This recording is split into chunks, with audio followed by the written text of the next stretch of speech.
What is going on, everybody? Hope you're having a good Thursday. I'm waiting for Sheets to hopefully join me shortly, and we can go game by game and talk through the slate. There he is. Hey, what's going on? Hey, man. Hey, what's up with you? You're selling your State Kings action so cheap. What's going on? Oh, you weren't following the Discord. I screwed up I yesterday. don't look at the State Kings Discord. What? I don't ever look at the State Kings one usually. Oh, yeah. I tried to do something over the last couple of days where I spread the action out a little bit. Yeah. I screwed up like all of the the settings, and people were like, I was getting mad. They're like, I was only able to get like 3% or 4% or whatever it is.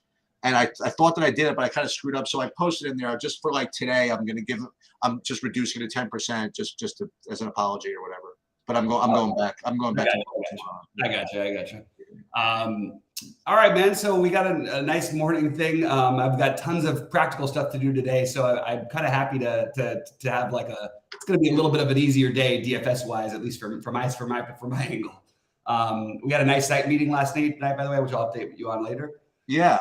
I had I didn't win last night, but I'm very frustrated because I ended up with Hunter Brown as the by far. Yes, you were down. And he was awesome. Unfortunately, I didn't even want to play the Braves guy, the Elder, but then I got a little nervous about Gilbert because of the weather. And Gilbert didn't even pitch well. He only had 5 more points than Elder did. But that was one that I just couldn't get the right mix of everything. But I looked on FanDuel and I entered my original lineup that I pulled out of the 555 and put it into the $55. I just played one little lineup in it. And I looked and I almost won that one. And I would have won the 555 by about 30 points. Wow. A little bit frustrating, but it was okay. It was a weird slate, and it's always hard to win on slates where the massive chalk hit in baseball. So tonight you're not going to be. Are you going to be live tonight or? Yeah, I'm going to try to do all that stuff. I just want to it's not as many games to build out. There's not as much thinking to go through. There's no basketball. I mean, there's the one basketball game which I'm going to avoid. Yeah, I'm not going to play the showdown. Yeah, I'm just probably just taking it more. Like I have so many things to catch up on and so much stuff to do that I haven't taken care of in a while. So I'm going to try to get some of that stuff done today and hitting it for the rest of the Meanwhile, I finally secured a little bit of equity. I don't know if you saw what I posted there, but no. With the Knicks to getting it done to Cleveland. Oh yeah. And Miami beating Milwaukee. Oh my God. That $50 bet that I had on the Knicks to win it all to cash 12,500 is now I can now cash out for 330 actually. That's amazing. And you know what? I mean, obviously you're not going to, but I wouldn't even think about it because let's say, I mean, if it was 50,000 that you had on it, maybe then you can think about it, taking your 6X. But there's a real path, They have having to play Miami next, which is going to be like one of the old-fashioned type of series. But they should win that series. I actually don't feel that bad about them at all in that series. And then you get the maybe the Philly or Boston thing. This team can play, man. They can play physical. They've got a nice 7 guys who all can defend. I like your Knicks' chances more than I can believe. I never would have thought before the season started I'd be talking in the playoffs after round 1 about the Knicks being a legitimate title contender. Yeah, I'm definitely going to let it ride at least one more round.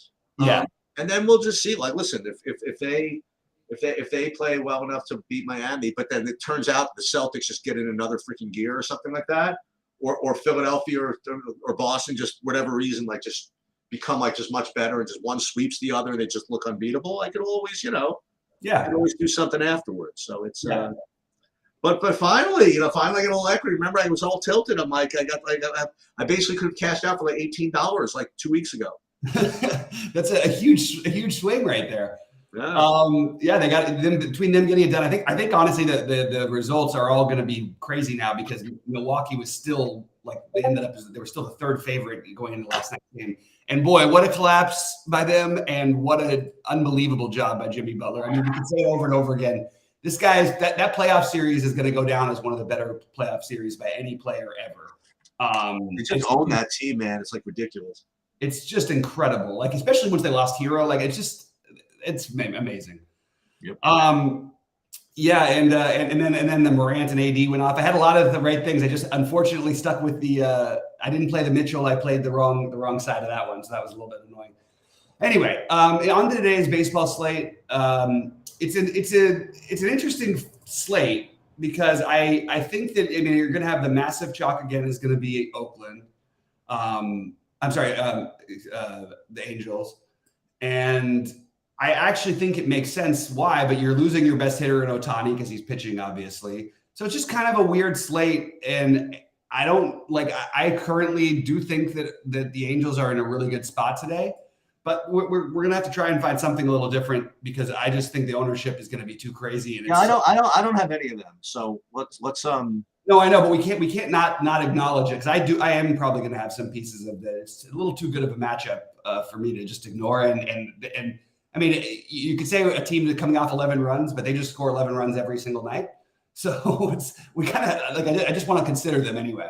All right, but let's get into the first game. Let's talk about the Braves and Miami. Why don't we pull up your screen and we'll just go game by game if that works? Yeah. So I'll pull my screen, and when I first looked at the and I'm getting pretty good at this. When I first looked at the slate like last night, real quick, I'm like, okay, it's going to be Ohtani and Kyle Wright. Like, I mean, Kyle Wright is basically free against Atlanta. So those were the two pitchers that I looked at last night. Is probably going to be like the huge chalk. And then I pulled up the projections, and it's pretty much what it's going to be. I think that's what I see. I mean, I see Wright with a good point per dollar projection at cheap price to go with an expensive pitcher, and I see him being owned at 35%. So that's something that you're going to have to deal with. Now, there's all kinds of pivots, like all kinds of stuff you could do.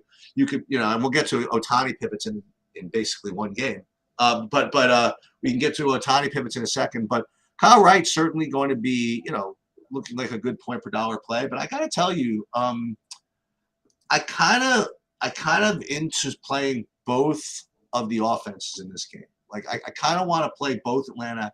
I think I want to play Miami. I think Miami's just good enough to get me some leverage against what could be a chalky Kyle Wright. So that's kind of where I'm at. I always like Atlanta, and it's a shorter slate, and I don't feel like playing the Angels. So my current exposure is I have Atlanta as like this, tied for my second most owned stack, and I have Miami as my top stack right now. Yeah, I have absolutely zero interest in any of that personally. So we're gonna have one of us will win, as you say. I don't. This is it's the worst hitting weather we've seen in Atlanta, definitely this season, maybe in a very long time. On top of it, there's potential pop-up showers. I don't think it's going to really affect anything. I think it'll be fine. But you got wind, 59 degrees, wind blowing in 10 miles an hour from left field for a team that, in Atlanta that's going to have all righties out there. So you definitely lose some home run upside. You want maybe you hope for the opposite field home runs from the righties. I actually would go the other way. I like both pitchers in this game. I think Braxton Garrett is a completely legitimate pivot off of Kyle Wright.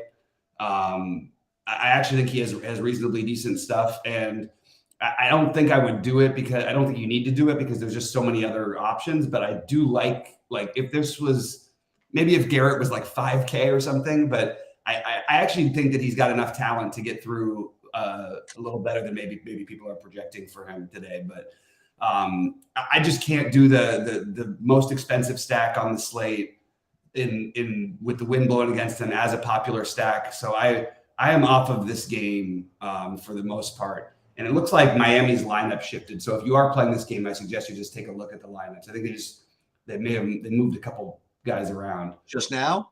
I think so. It's Chisholm, Cooper. I think it's all the guys who were in the lineup. I think they just moved a couple spots.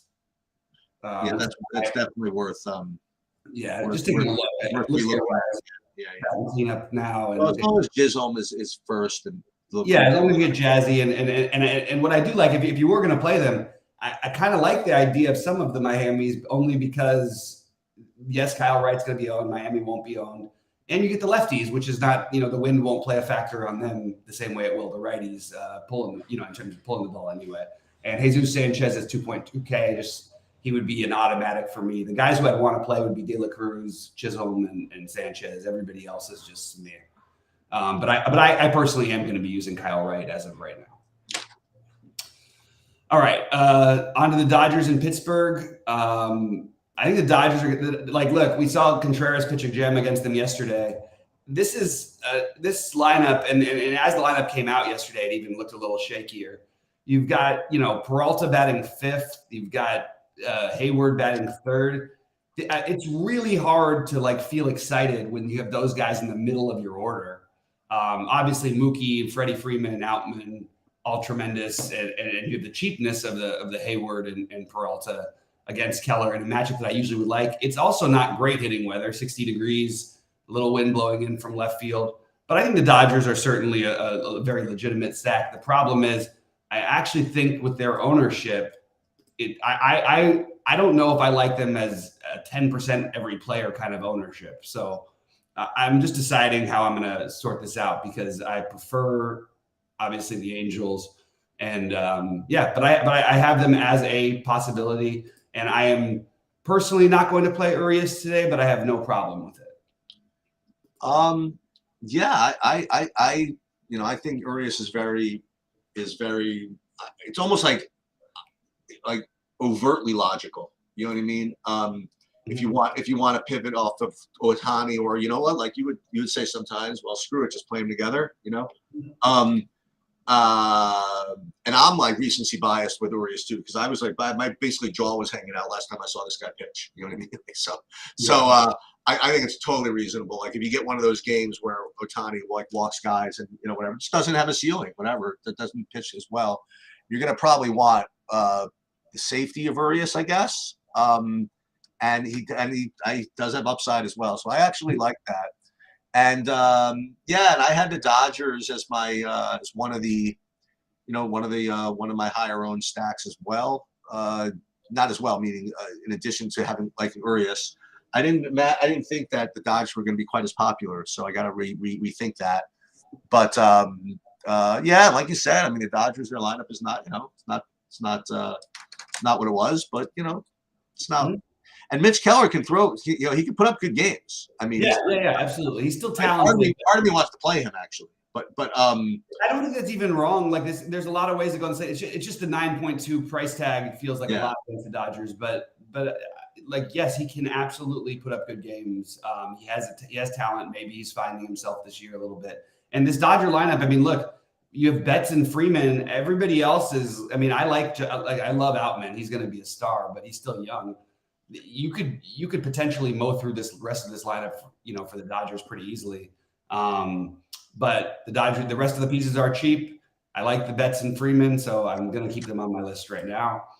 And ready to talk about Pittsburgh and Philly in a game where I think, obviously, again, both pitchers extremely viable. I like these Seattle pitchers in general, and I'm always going to usually be overweight on them. I'm not playing that many lineups today, so probably don't end up getting to Kirby in a tough matchup, and I probably don't get to Strom. What I think I will do is play Seattle.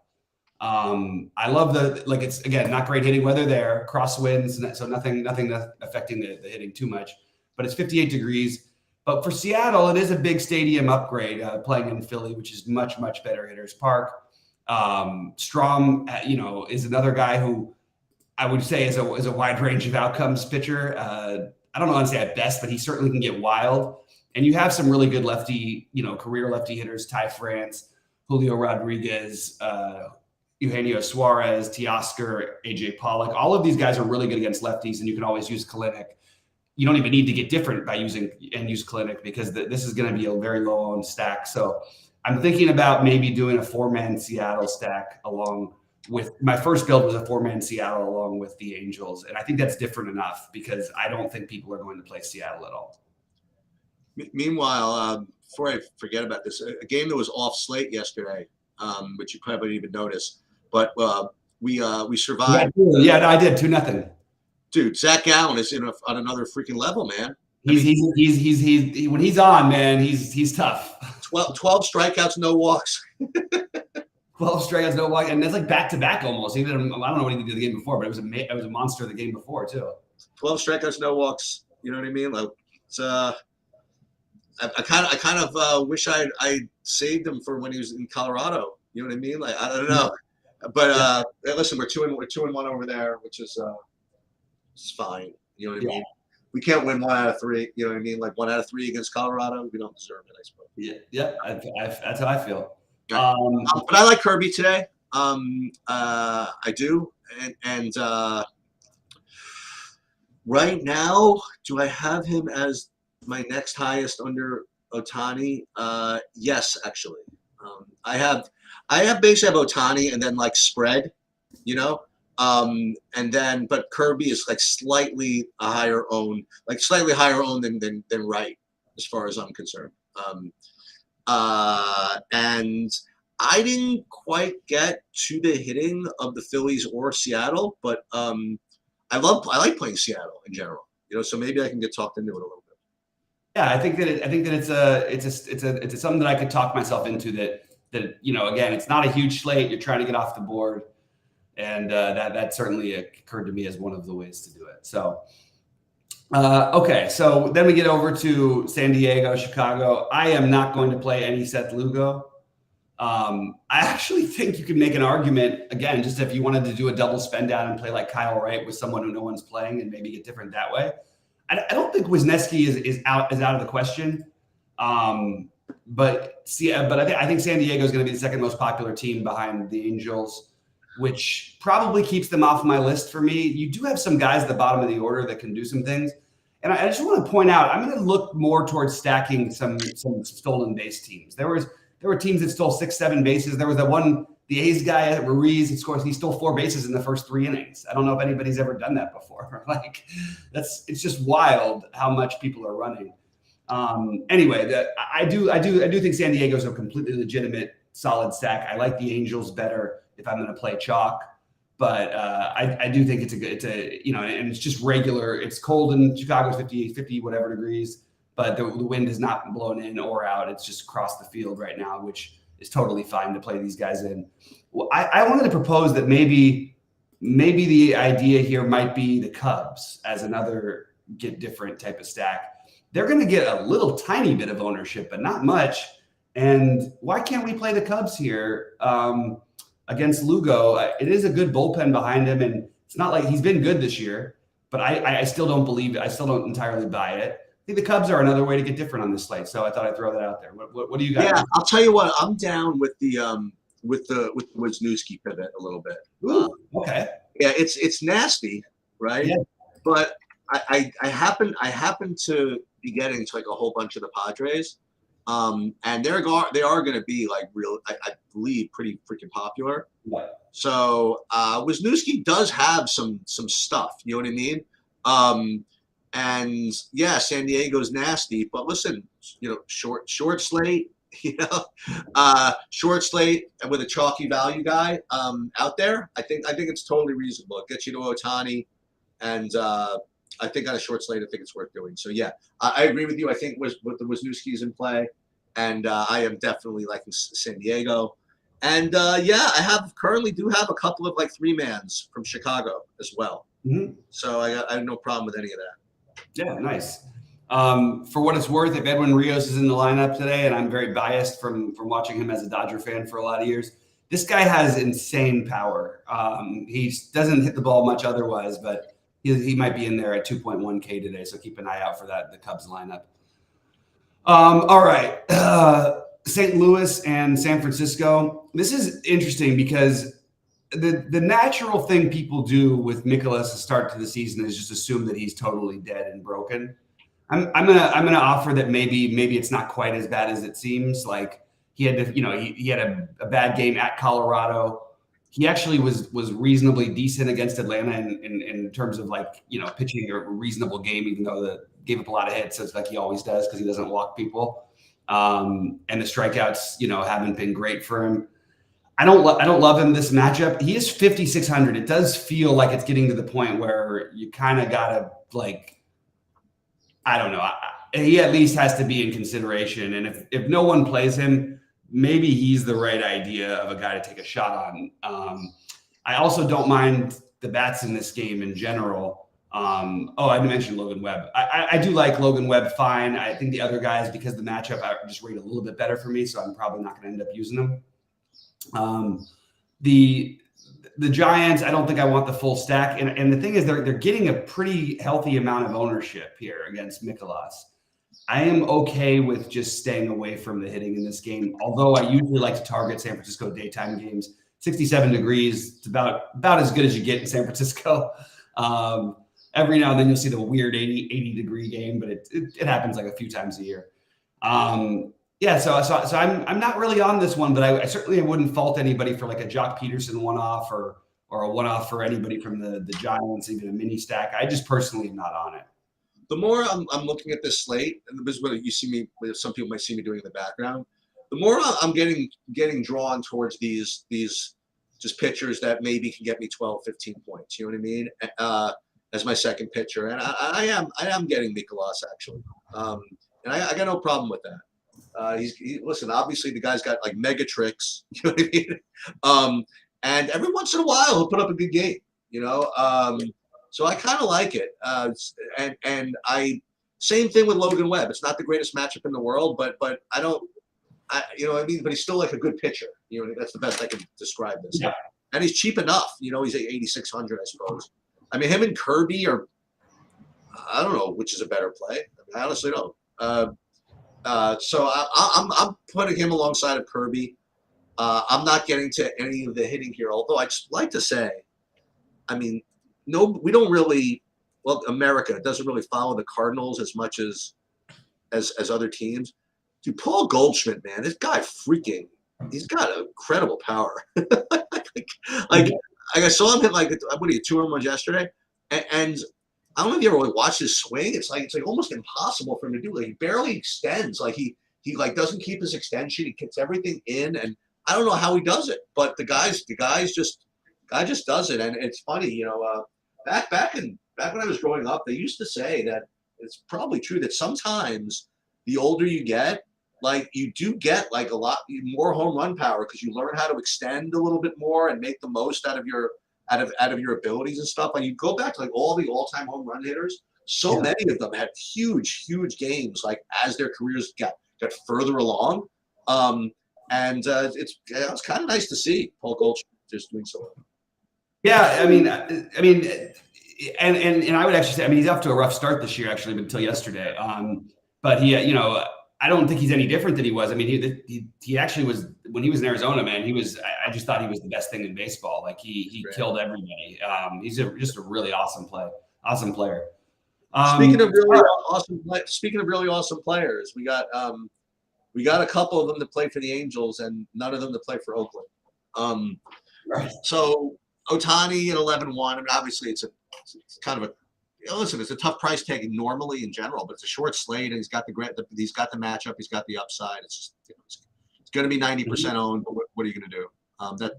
I am probably going to be with the field, meaning that I'll probably have 90% also, which means I'll have a couple of possible hoodoos in there, right? But I just don't think the options are good enough to really fade this. So I'm going to play him. And I would just again make sure that if you play him, you don't go for too chalky of a hitting stack. And Angels, to your point, they do rate to be the top stack. You know what I mean? Like the way I look at it. But I just can't do the ownership considering I am playing Ohtani also. I don't know if I can get that done in GPPs. And that's pretty much all I have from this game. Yeah, I'm just trying to double check my Ohtani stolen bases against numbers because that's actually going to determine a little bit of something. I'm trying to figure it out. My memory was that he had trouble holding people on before, and I want to see if any of that's carried over. It's hard because he hasn't been giving up anything, so it's kind of hard to judge in this year. I'm going to judge by last year. God, this will not work. What's going on, Fangraphs? Come on, get it together. All right, pitching. There we go. Why can't I get the stolen base allowed numbers? Okay, I need to double check that one. The reason I bring it up is because the A's will just run like crazy. There's ways stacks can get you there, and the A's don't have an immense amount of power. They hit 5 home runs the other night, but in general, they're gonna be able to do it with their legs. And it's such a good matchup for Ohtani. I have to like take a look on a short slate at the other side of it, where you have all these cheap options that, if he gets a little wild, and these are not guys you could walk and get away with it, because they're gonna take second, they're gonna take third, they run like crazy. So Ruiz last night stole more bases than the Dodgers have stolen this season. It's really nuts. I am right now on Ohtani, and I do think that the Angels are rightfully the best projected stack on the slate, but it is hard to play this chalky ownership. So it's just a matter of maybe you keep it to a 3-man, maybe you do a 4-4 with them and another low-owned team. Maybe you just pick out 1 or 2 bats, or maybe you just avoid them. I think all of those are completely fine options today. I would take the less owned, like, people will play Taylor Ward, I think, a little more, maybe not more than Renfroe after Renfroe had a home run last night, but I like Renfroe better than Ward for what it is. I like both of them. The guys, Neto might be lower shown because he's, batting 8th or 9th as a shortstop. Wallach has been good this year. Even he's looking like he's going to be owned. So it's really hard to get too much in their stack. But maybe trying to use them as a mini stack or as part of a 4-4 with a low owned stack, which is currently what I have with them with Seattle. So it's just a tough slate that way, and like, got a question from Mark here in the chat, and who's your favorite catcher? I think your catcher is very simple today. You're just playing your catcher in your stacks. Like, I don't think that the catching sucks. There's no like one-offs that stand out whatsoever. I just don't think that I would do anything different than play a catcher in my stack sheets. Do you agree with that answer? Yeah, I never really think of it that way. I'm like he's asking, I do if it's a position, but for catcher, it always comes up, and they do it on the other shows all the time. And I guess for people playing cash, it makes sense, but like, I don't understand why people play cash. So that's with baseball, especially, just seems like such so listen. So when we were in poker, that what used to be the thing. Yeah. All right. Need anything? So anyway, So maybe that's a quite cash question for Mark on that one. But what I was gonna say is that back when we played poker, what people used to do, the concept was people would play cash games to build bankrolls so that they can take shots in tournaments, and the idea was that cash games were more consistent. You could grind out a little bit more of a smaller profit in the cash games, and I guess that's the logic behind what people do with cash games in DFS. But there are people like Bobby that just play cash, and not like not in baseball anymore. Oh, is that right? I don't know anybody. I mean, I know some guys may even dabble in it, but every single person who I know who's done really, really well, other than the very top guys who are just playing like $150,000 in cash lineups, okay, with two variations or something like that, or head to heads, and I just personally, it's not for me. I did even well at it, but I just don't understand it. And there's so many times it happened to me. And the most thing you see people talking about cash in MLB on Twitter is complaining because their lineup would have won the tournament or something like that. You know what I mean? Right. And I just don't want to mess with trying to double up my money. Also, I actually think the difference between this and poker, it's a huge difference, because anybody gets hurt or gets pulled or anything happens, or one player outperforms another, you're losing a ton of money versus losing a small amount of money that you'd be putting in a tournament. And most of the people who play cash don't play like one or two. They play like 1 or 2 lineups, and they spread it out into like 500 different tournaments, 500 different cash, things. It's just not for me. Anyway. But I will tell you that if you play cash, you should probably play Ohtani and Kyle Wright. Ohtani and who? And Kyle Wright. I agree with that. And I'm still trying to decide what I want to do here today, because I don't feel like the Dodgers, Seattle, Cubs, Seattle and the Cubs as a way to get different. I don't know, man. It's not a beautiful get different slate. So those are the best options that I have, because even the other ones that we would usually choose, like even San Francisco, these guys are getting popular like today. Maybe you could make an argument for Philly Although I don't like stacking against Kirby, another guy who he just doesn't walk anybody. I don't know. I think he's given up like 1 walk this season. Like he just doesn't walk people, and it's really hard to stack against a guy who doesn't walk anybody, especially when everybody costs $7K. All right, so yeah. So anyway, so this is my schedule. So, if you want to do the whatchamacallit, the main slate, give me like 15 minutes. Okay. If that's and then that's when the slate will lock anyway, whatever. Yep. And then we'll do the main slate. Yep. And as far as live goes later, it's a 5:30. I'll have to let you know if I'm going to be around. Okay. Sounds good. I'll see you at 12:15. All right. Good luck, everybody, and I'll post my most updated builds in the